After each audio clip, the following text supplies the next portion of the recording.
ሰላም ጤና ይስጥልኝ የተከበራችሁና የተወደዳችሁ የገንዘብ ሚዲያ ተከታታዮች እንደምን ቆይታችኋል? የዕለቱን ዜና ይዘን ቀርበናል። ከዜናዎቹ ጋር አብራችሁን ቆዩ እያልኩኝ አዳዲስ መረጃዎችን ለማግኘት የገንዘብ ሚዲያ ዩቲዩብ ቻናልን ሰብስክራይብ እንድታደርጉ እየጋበዝኩኝ ወደ ዕለቱ ዜና አልፋለሁ።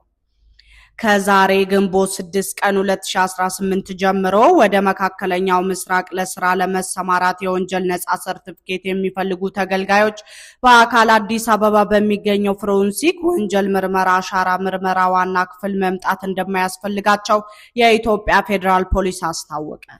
ወደ መካከለኛው ምስራቅ ለስራ ለመሰማራት የወንጀል ነጻ ሰርቲፊኬት የሚፈልጉ በስራና ክህሎት ሚኒስቴር በተዘጋጁ ማዕከላት አማካኝነት በየአካባቢያቸው በሚገኙና በሚልኳቸው ኤጀንሲዎች በኩል አገልግሎቱን ማግኘት እንደሚችሉ ገልጸዋል።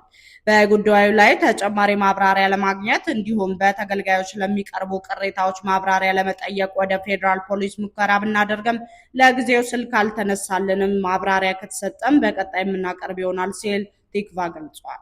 ወደ ውጭ ሀገር ተጓዦች የወንጀል ነጻ ሰርቲፊኬት ለማግኘት ቀን ማታ በፀሐይና በብርድ ተሰልፈው እየዋሉ ይገኛሉ።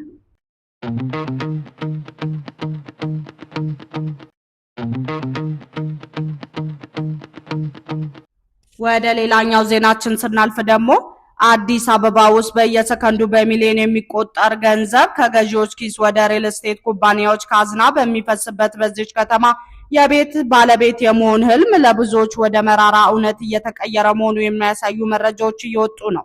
በቅርቡ የወጣ አንድ ዘገባ እንደሚያመለክተው ከሆነ ገዢዎች በቢሮአቸው ውበትና በአኒሜሽን ቪዲዮዎች ከመሳባቸው በፊት የኩባንያውን ህጋዊ የንግድ ፍቃድ፣ የመሬት ባለቤትነት ማረጋገጫና ወቅታዊ ግንባታ ፍቃድ በዝርዝር ማየት ይኖርባቸዋል። በተለይም የቤቱ ስፋት አሰላል ላይ የሚታየው ብዥታ ለብዙዎች ፈተና ሆኗል። ምክንያቱም ኩባንያዎቹ የጋራ መጠቀሚያ ቦታዎችን ጨምሮ በግሮስ ስሌት የሚሸጡ ቢሆንም ገዢዎች የሚረከቡት የውስጥ ስፋት ከጠበቁት በታች ሆኖ ስለሚገኝ ነው። ይህ በኢትዮጵያ የሚታየው የሪል ስቴት ዘርፍ ተግዳሮት በሌሎች ሀገራትም የታየ ሲሆን መፍትሄ የተበጀላቸው ልምዶችም አሉ።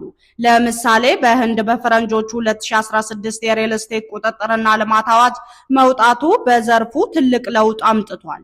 በዚህ ህግ መሰረት አሚዎች ከጊዜያቸው የሚሰበስቡትን ገንዘብ 70% ለብቻው በዝግ አካውንት እንዲያስቀምጡና ለዛው ፕሮጀክት ግንባታ ብቻ እንዲያውሉ ይገደዳሉ።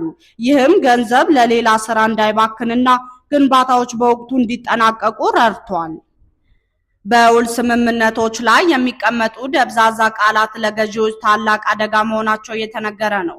ለምሳሌ ግንባታው ሲያልቅ የሚል ጊዜ ገደብ የሌለው ውል ገዢዎች ለዓመታት ለእንግልት ሊዳርግ ይችላል። ከዚህ ይልቅ ትክክለኛ ቀንና ወር፣ ዓመተ ምህረት በውሉ ላይ መገኘት እንዳለበትና ኩባንያው በወቅቱ ካላስረከበ የቤት ኪራይ ካሳ የሚከፍልበት የቅጣት ስርዓት ሊኖር እንደሚገባ ባለሙያዎች ይመክራሉ።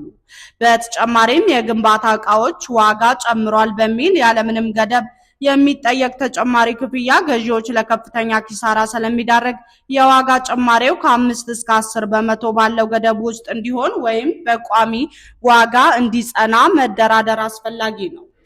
በዱባይ ደግሞ የሪል ስቴት ቁጥጥር ባለስልጣን እያንዳንዱን ፕሮጀክት በቅርበት የሚከታተል ሲሆን ገዢዎች የሚከፍሉትን ገንዘብ በታማኝ ባንክ አካውንት ውስጥ እንዲቀመጥ በማድረግ የገዢዎች መብት ያስከብራል።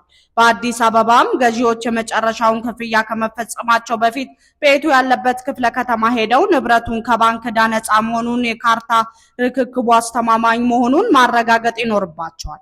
ካርታ የሌለው ቤት ባለቤትነትን ሙሉ ስለማያደርግና ንብረቱን ለመሸጥም ሆነ ለሌላ ኢኮኖሚ አገልግሎት ለማዋል ስለሚያግድ በካርታ ርክክብ ዙሪያ ጥብቅ መሆን እንደሚገባ ይመክራል።